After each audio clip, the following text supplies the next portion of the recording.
Welcome back to Car-Pinionated, where we talk about cars. We have a guest tonight, Glenn.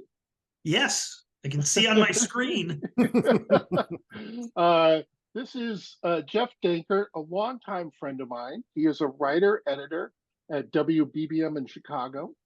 And he's joining us because Geoff and I also talk a lot about cars, just like Glenn and myself. Glenn, who everyone knows, is a guy who I've known for 35 years. Geoff, we've known each other for 30 25-ish, almost 30, I think. Yeah, somewhere in there. Yeah. So, well, this is going to be fun. I'm looking forward to this. We're going to start off with talking about the imminent introduction or almost infliction. That's probably not that's kind of a negative thing to say, but we know where this is headed. Just diving right in, huh? Yeah, that's right. Of the Cybertruck, Tesla's new Cybertruck, long delayed, much anticipated, but it's supposed to come out on November 30th. Start making deliveries on November 30th. Well, Geoff, why don't you give a little bit of a where you feel about the Cybertruck? Well, I don't think it matters what I feel about it, because it seems that they're going to build the thing regardless. I think it's an interesting way for the CEO of Tesla and the owner of the social media site formerly known as Twitter to troll buyers of F-150s.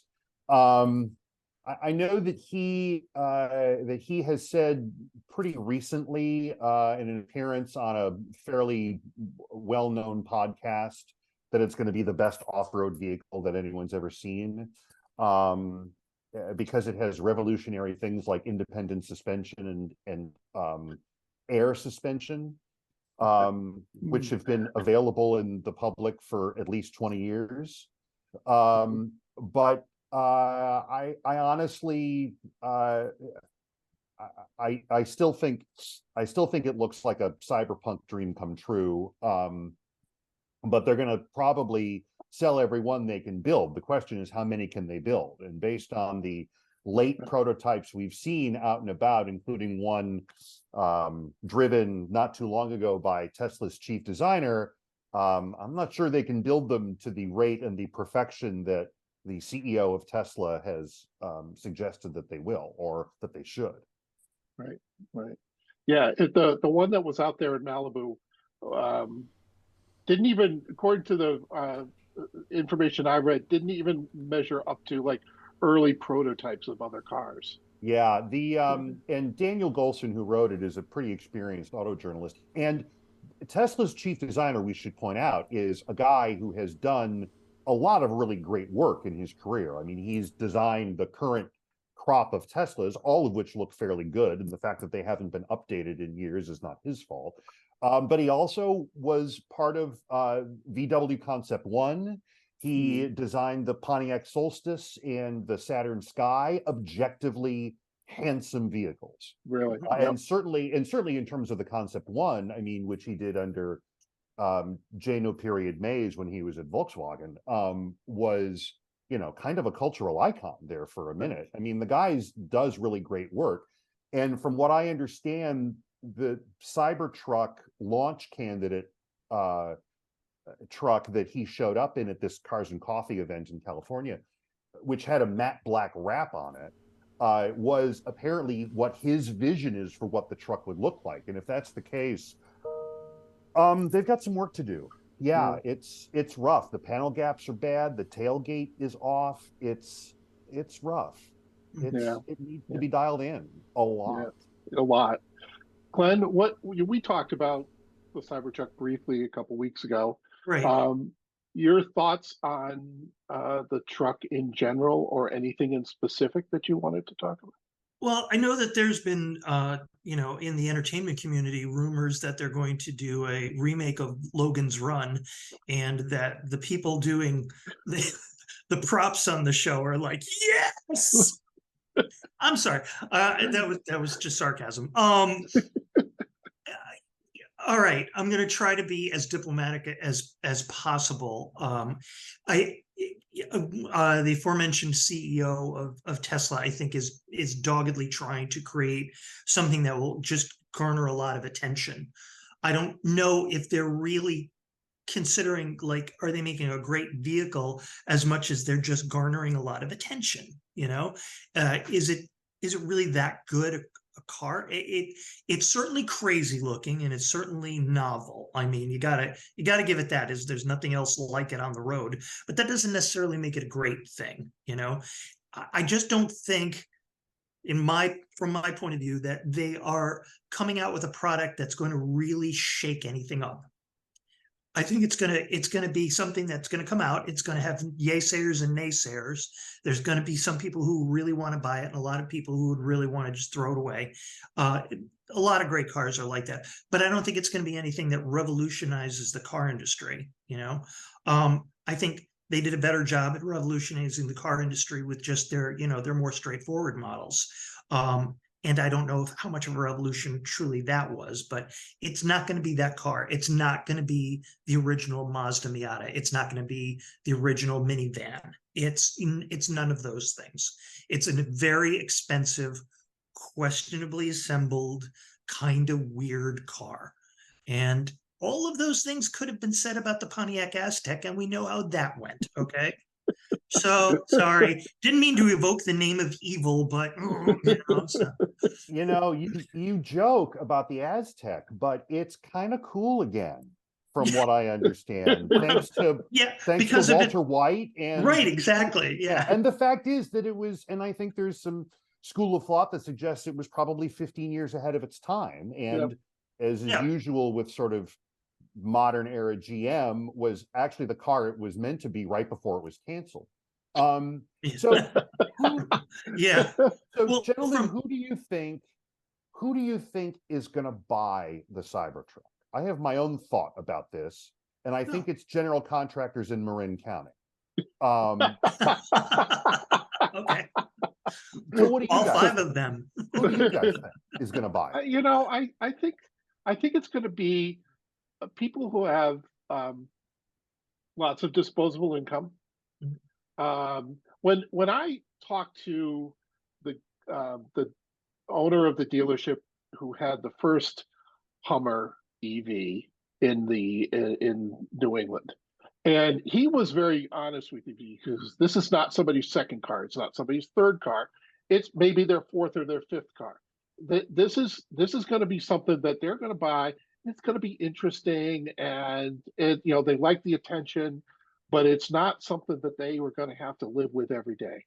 So I think that's one of the markets. I think the other market is the dyed-in-the-wool hardcore Tesla fan who has to have the next thing.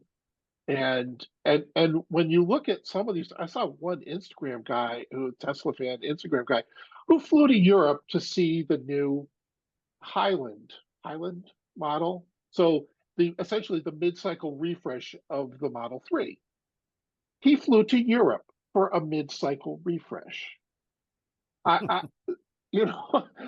can't. So that's the kind. So those 3 markets: the guys who have 5 cars, the people who are willing to put up with that much money and sell it in 6 months, and the contractors. And I don't think that's going to make a big difference in the F-150 market. No. I don't think this car is going to make a big splash. Other than that, it's just going to, it's going to get a lot of coverage when it first comes out, and people are going to point at it and look at it and say how weird it is, and then that's it. It's too expensive, I think, for one thing, to really capture a portion of the market. That's thing number one. At least here in the United States, where people are cost conscious in general. And also, from what Golson's article said, it looks like it has really epic blind spots.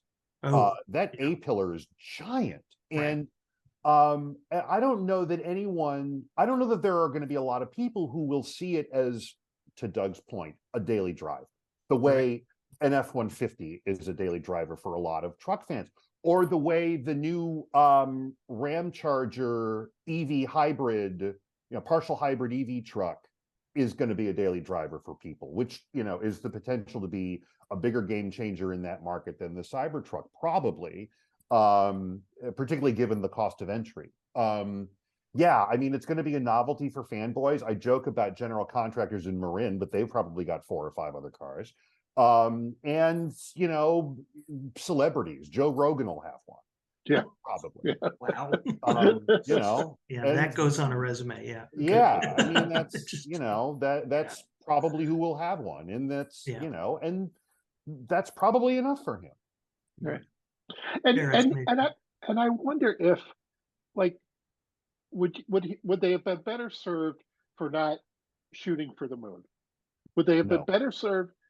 No, you don't think so? No, I don't. I think, I mean, and I realize you didn't intend a pun there for a guy who also nominally Right. runs a space Yeah. exploration company. Yeah. But if Tesla had brought out a sort of normal kind of maybe a unibody pickup truck, maybe turn the Model 3 into something with a tray in the back, like a God forbid, or an El Camino. I should probably use a Maverick as the more modern analog.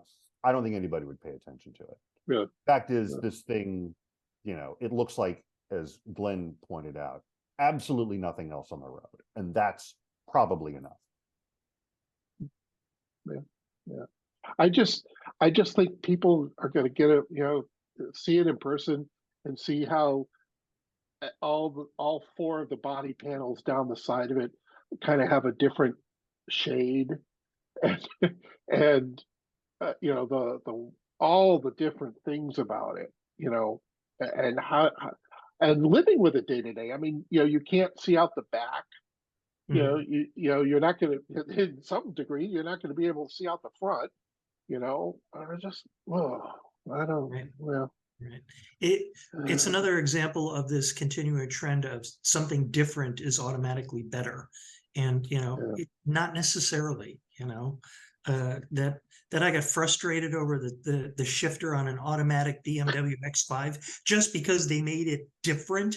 I mean, I'm sorry, I have a college degree. I shouldn't read the owner's manual, put the car in park, It was just like, guys, come on. And that's a simple thing that they're making different. This is something really, really different.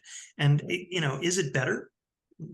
Some people are going to argue yes, but I think no matter those what. are people that are really overly devoted to Tesla, Yeah.